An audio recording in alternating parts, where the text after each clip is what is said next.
Cagayan Valley. Region Tour. The Cagayan Valley region is strategically located in the northern part of mainland Luzon. It is bounded by three mountain ranges: the Sierra Madre Mountain on the east, the Cordillera Mountain on the west, and the Carabalo Mountains on the south.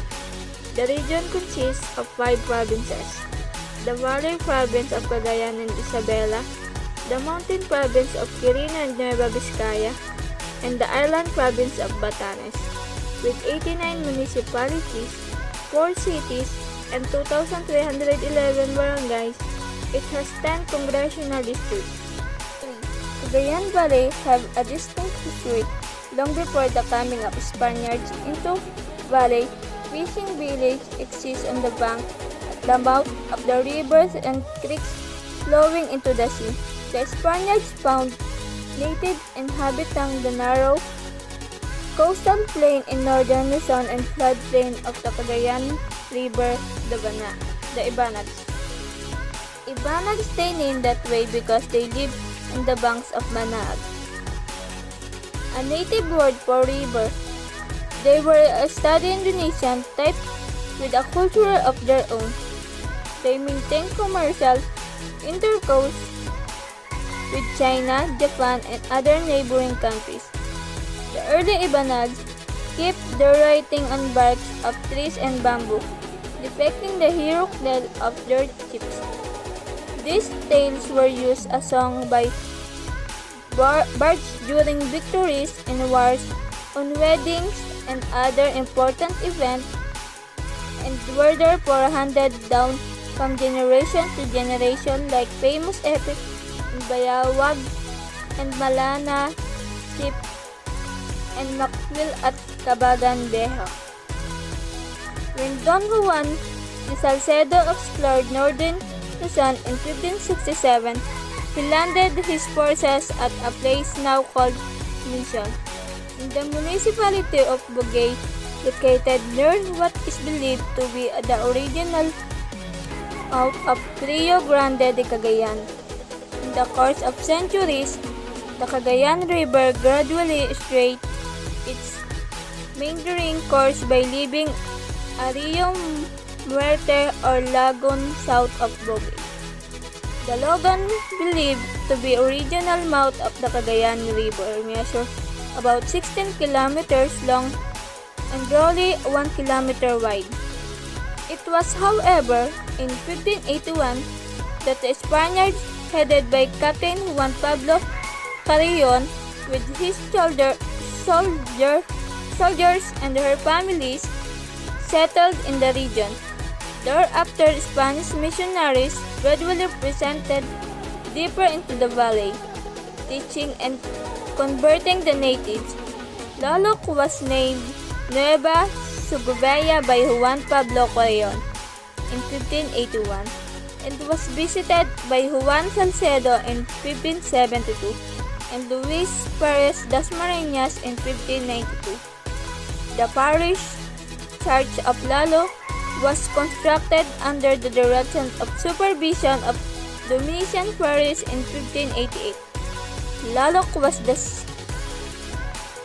seat of Nueva Sigabaya, created by Pope Clement built on August 14, 1595, and continued to be so up to 1755 when it was transferred to Viga.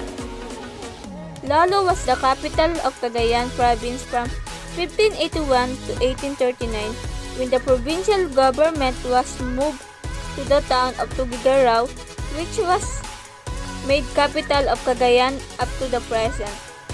The first revisionary government was headed by Governor Vicente Napocumas. Today, Cagayan Valley is one of the more progressive regions in the country. Transportation facilities. Transportation facilities in the region are available at all times. There are about 15 transportation companies that way the Tugigaraw Manila route and vice versa. Interregional transport is also ready available and runs the extensive road network of the region. Along the National Highway and into municipal roads to interior towns. Water transport facilities include cargo ship in the dock in Afari and inter-island ship that dock at the Port Irene in Santa Ana and Calaveria in Cagayan. In Batanes, there is an acute shortage of inter-island transport from Batan to Itbayan, and while Sabtang Island has a regular ferry that leaves from San Vicente Port in Habana at 7 o'clock in the morning. In Sabtang Island, boats are available for Ibuhos Island trip about 301 away from Barangay Nakunuman and Subig. Chartered flight to Itabayat is available at 700 per person one away. There are about 80 registered for passenger jeepney and tricycle for public use in Batan Island. Other vehicles are owned by the government and some privately owned motorcycles. A cargo ship from Manila visits the island of Batanes once a month. There are 4 domestic airports servicing the region: Tuguegarao City Domestic Airport, Cauyan City Domestic Airport, Basco Domestic Airport in Batanes, while Bagabag Airport in Nueva Vizcaya service. Profile of Isabela Province or Geography. Location: Cagayan Valley Region, Northeastern Luzon Island, Philippines. Capital: Ilagan City. Terrain: mountainous in the east, broad valley in the west. Industries: agriculture, manufacturing. Major products: rice, corn, sugarcane, peanut, livestock. People or language: Ilocano, Ibanag, Gadang, Tagalog, Ifugao. 3 cities: Kawayan, Ilagan, Santiago. 34 municipalities: Alicia, Angadanan, Aurora, Benito Suliben, Burgos, Cabagan, Cabatuan, Cordon, Delfin Albano, Dinapeg, Divilican, Itchago, Gamo, Jones, Luna, Maconacon, Malig, Nagilian, Palanan, Quezon, Quirino, Ramon, Reina Mercedes, Rojas, San Agustin, San Guillermo, San Isidro, San Manuel, San Mariano, San Mateo, San Pablo, Santa Maria, Santo Tomas, Tumauni. The province of Isabela was created out of some towns from southern Cagayan and some towns from northeastern Nueva Vizcaya through a Spanish royal decree issued on May 1, 1856. It was named after Queen Isabella II of Spain. In 1901, then-President Emilio Aguinaldo was captured by the Americans in the municipality of Palanan. Don Francisco Dichoso became the first elected governor of Isabela when it was reconstituted as a province during the American period. In 1907, when the first Philippine Assembly was opened, Nicasio Claraval represented the province. In 1987, the province was divided into 4 legislative districts. On September 27, 2018, President Rodrigo Duterte signed Republic Act No. 11080, reapportioning the cities and towns into 6 districts. Economy of Isabela Province.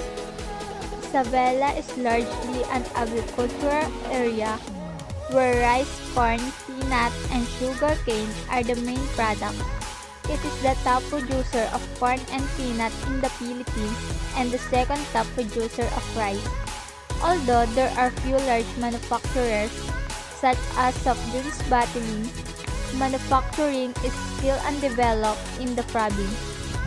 small-scale production of food items, furniture, handicrafts, hollow blocks, jeepneys, and tricycles are prevalent. Tourism is slowly picking up, with the opening of the Eastern Corridor when the construction of a new road leading to the town of Dibilican is finished.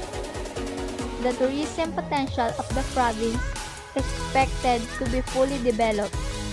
Isabela is home to Magat Dam, the second largest in the Philippines.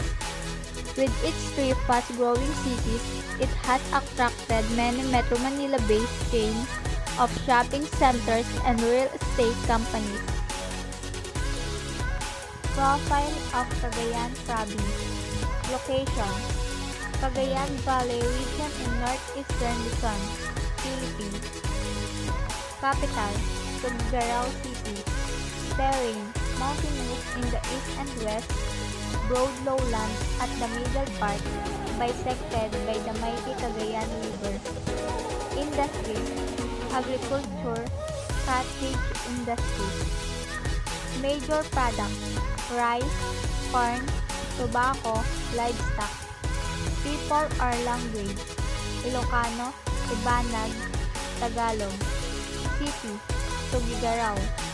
28 municipalities: Abulog, Alcala, Alacapan, Amulong, Apari, Bagao, Balesteros, Bugway, Palayan, Camalanigan, Claveria, Inuile, Gataran, Gonzaga, Igwig, Lallo, Lasang, Pamplona, Peñablanca, Piat, Rizal, Sanchez, Mira, Santa Ana, Santa Pracedes, Santa Teresita, Santo Niño, Solana, Tuaw. Cagayan Province History. Recent archaeological findings point out that Cagayan has one of the earliest settlements in Philippines, dating back to around 500,000 years ago. Migration of Malayo-Polynesian groups settled along the banks of the river valleys in the province. Later, the Agtas or Eta group emerged the first tribal group to populate the region.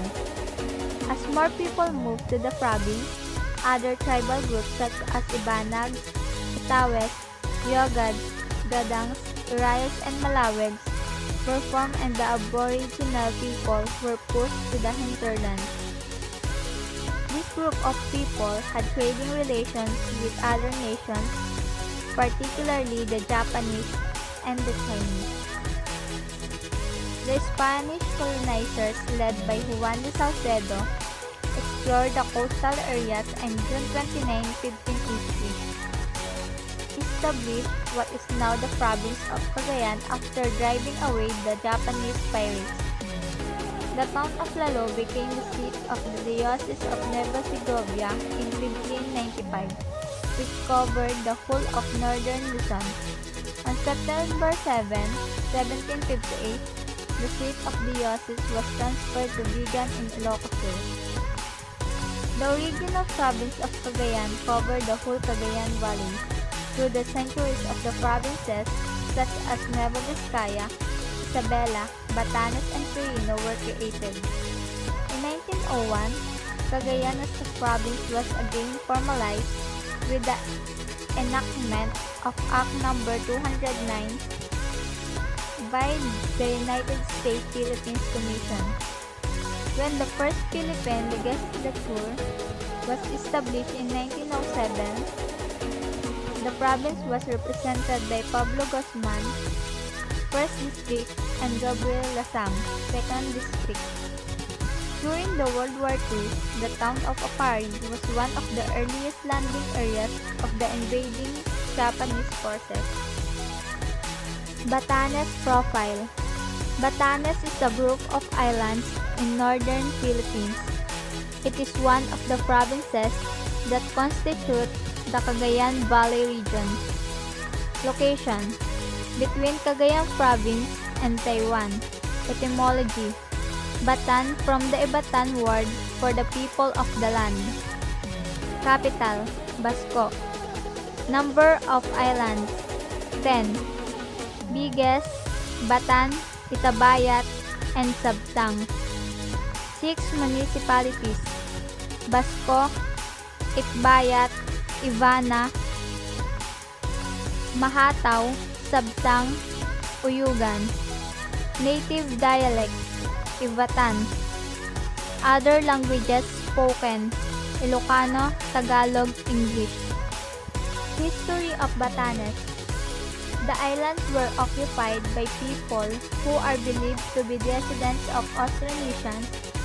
In the 17th century, English explorers discovered the islands, but Spain claimed the islands for the Philippines as early as 1783. Basco and Ivana were the first towns to be established by the Spaniards.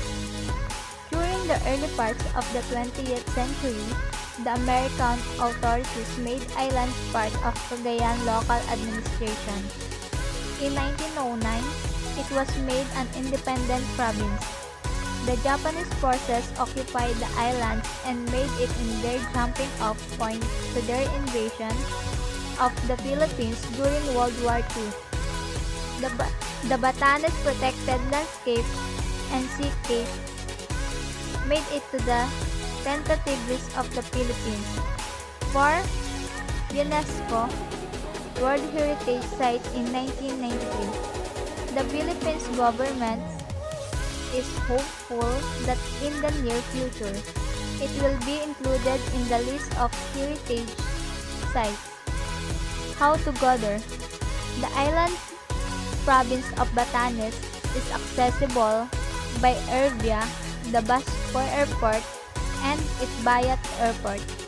There are flights from Manila and from Tuguegarao in Cagayan Province, as around for the schedule of Philippines Airlines, Skyjet, and Airstream. Profile of Nueva Vizcaya Province. Geography. Location, Cagayan Valley region in northeastern Luzon, Island, Philippines. Capital, Bayongbong. Topography, mountainous with rolling hills and extensive valley drained by the Magat River. Industries, agriculture and mining. Major products, rice, cam, vegetable, fruits, and orange. People language, Ilocano, Gadang, Ifugao, Banag, Bungkalot. Municipalities and towns is Alfonso, Castaneda, Ambagyo, Aritao, Bagabag, Bambang, Bayongbong, Dopax del Norte, Dopax del Sur, Casibo, Cayapa, Quezon, Santa Fe, Solano, and Villaverde.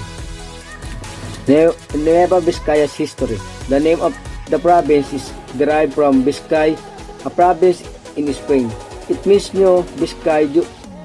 During the earlier part of the Spanish regime in the Philippines, Nueva Vizcaya was part of Provincia de Cagayan. The earliest known Christian settlement in the province was in Santa Clara, now a barangay in the town of Aritao, where a convent was built. On April 10, 1841, a royal decree was issued creating Nueva Vizcaya as separate politico-military province. Its territory at the time included the now province of Ifugao, Mountain Province, Quirino, some parts of Isabela Province, and some areas of Aurora Province. During the American period, the territory of the province was reduced, with some areas going to Ifugao and Mountain Province, while other lands to Isabela. The province was first represented in the Philippine Congress in 1916 with Wenceslao Valera as its first congressman.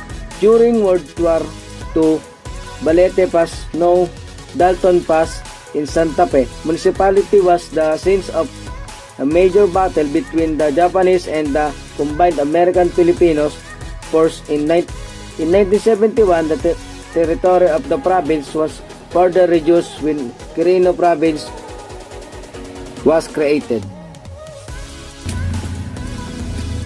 Profile of Quirino Province Geography. Location: Cagayan Valley Region in Northeastern Luzon, Philippines. Capital: Cabarugis.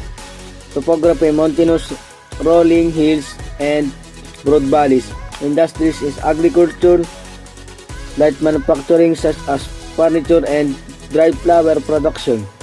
Major products is rice, cam, vegetables, mango, banana, and coconut.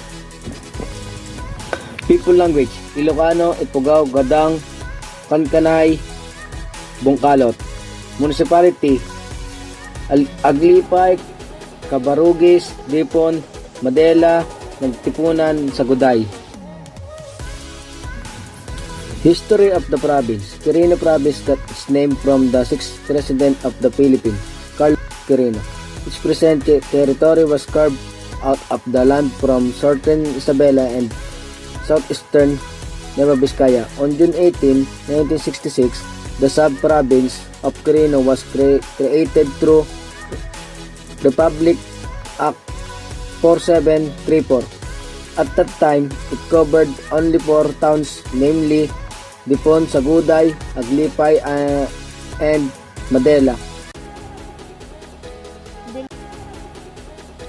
Delicacies mostly served in the Cagayan region include rice cakes, pinakbet, pansit kabagan, tapang baka, ginasang nga agurong, sugigaraw, longganisa, pansit batil patong, and the ginataang alimasag or crabs in coconut milk of Batanes. Cagayan Valley rice cakes can be best listed and described individually by classifying them by their mode of preparation, whether they are ground or whole grain, and also by their actual cooking method, which could either be steaming or boiling, roasting or baking, or frying. Regardless, it all starts with the ingredients common to them all, which is sticky rice or diket, deko, dekat in the local languages. Sinuntuan, sinuman, salapusok, sinapyan, pinasok, double steam, cooked in coconut milk, muscovado or easy, stuffed with laro or ladek, endemic, pan-ethnic, Ibanag, Ilocano, Itawit. Steamed or boiled whole grain rice cake, inatata, mixed with coconut milk, laro, sugar, cooked in banana leaves, endemic, pan-ethnic, Ibanag. Festival in Cagayan celebrate the activities to Cagayanos' hearts, their means of livelihood, religious events, and anniversaries, the key historical events. This would be a good time for visitors to see and experience firsthand and warm, welcoming nature of Cagayanos. The Bangcarrera Festival is the municipality of Apari maiden feature an exciting race participated by up to 100 boats of different sizes and shapes, and thanksgiving to their patron Saint Peter Telmo. The Lumangay Festival in Gonzaga, May 5 to 10, commemorates the historical establishment of Gonzaga. The Oringay Festival in Lasam, May 15 to 21, depicts farming as the municipality major livelihood since old times. Baguio Municipality holds in Carab Festival every May 14 to 20 to celebrate its modern achievement in crabs, a cultural in Lalo. The Kabibi Festival every August depicts the Kabibi clan as enduring major source of livelihood for those living along the banks of Cagayan River.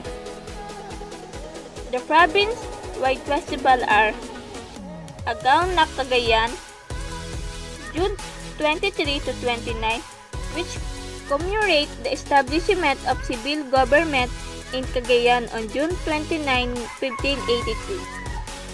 Piat Sambali Festival, June 23 to 30, which religious devotees from all over look forward to its culture and reenactment of Sambali, a war dance of tribute that were united and converted to Christianity through the intercession of the Lady of Piat, known as a Black Mary. This festival is followed by the feast day of Our Lady of Holy Rosary of Piat, July 1 to 2, with activities centered of Piat Basilica Mirror, which houses the image of Mary. Sinabalu Festival. This festival is celebrated in the Malawag town by cooking sinabalu, which is glutinous rice with coconut cream cooked on bamboos and roasted in open fire in their town square. As in most festival and celebration, there are singing and dancing presentations showcasing the culture of Malawag. The festival is held here in April 25 and 26. Pamplona Town Festival. The Pamplona Town Festival held annually in the last day of April 29 and 30. Is full of fun, color, and entertainment for everyone. The fiesta celebration is always a grand one with all the timing of real town fiesta.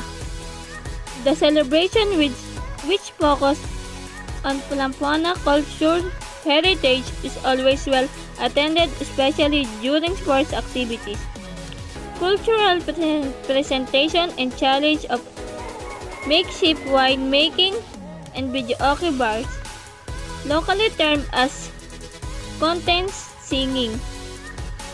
It is a great time to gather around, celebrate, and new relationship with friends and a heaven of devotion and Spanish architecture.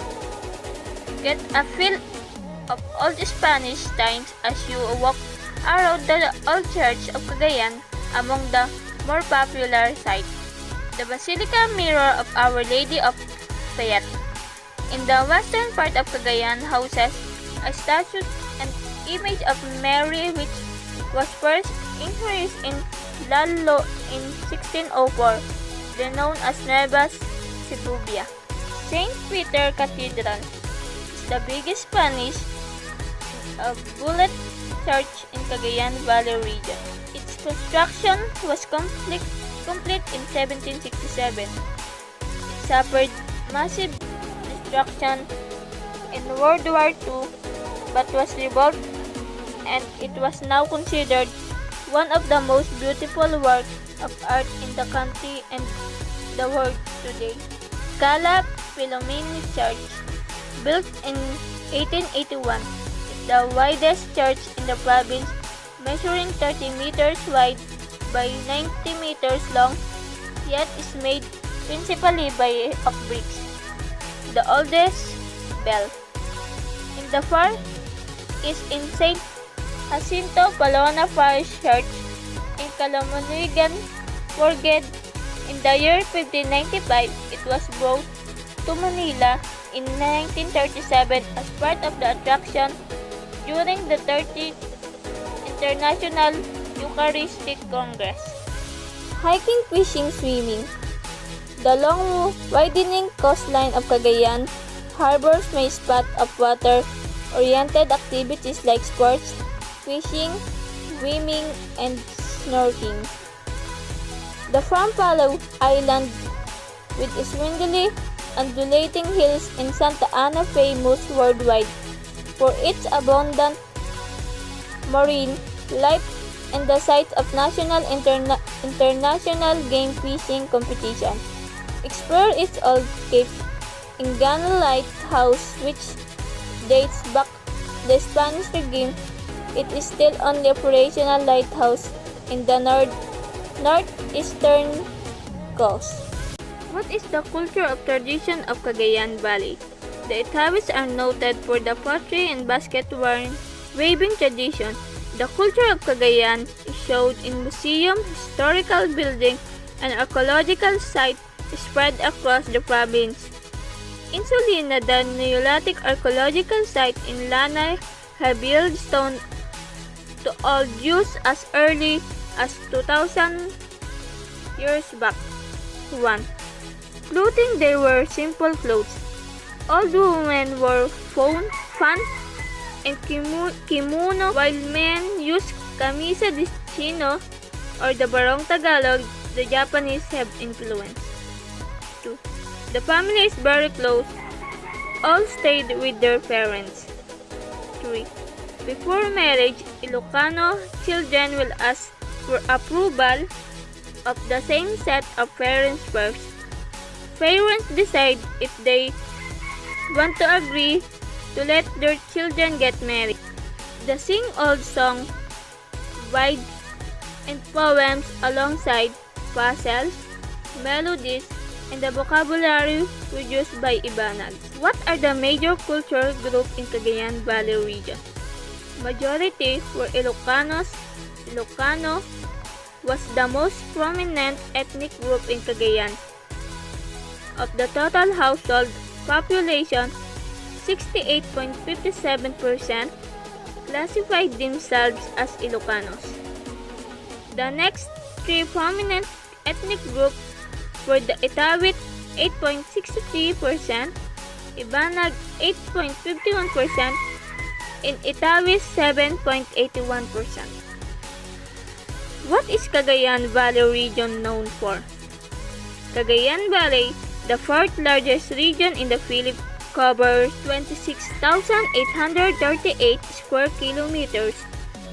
Of this area, 3/4 cover the province of Cagayan and Isabela.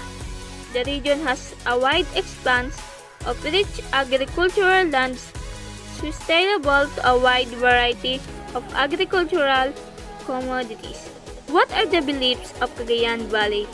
Majority, 76.51% of the population of Cagayan Valley region were Roman Catholic, Evangelical 4.24%, and Aglipayans 3.66%, followed about 15.65% belong to other religious affiliations. What are the tribes of Region 2? The Nueva Vizcaya province was one dominated by tribes such as Igorots, Ifugao, Ilongos, Aitas, Gadgangs, and Amaalas, but due to the rise in immigrants over the province, it has now dominated by Ilocanos, Tagalog, Pangasinense, Kapampangan,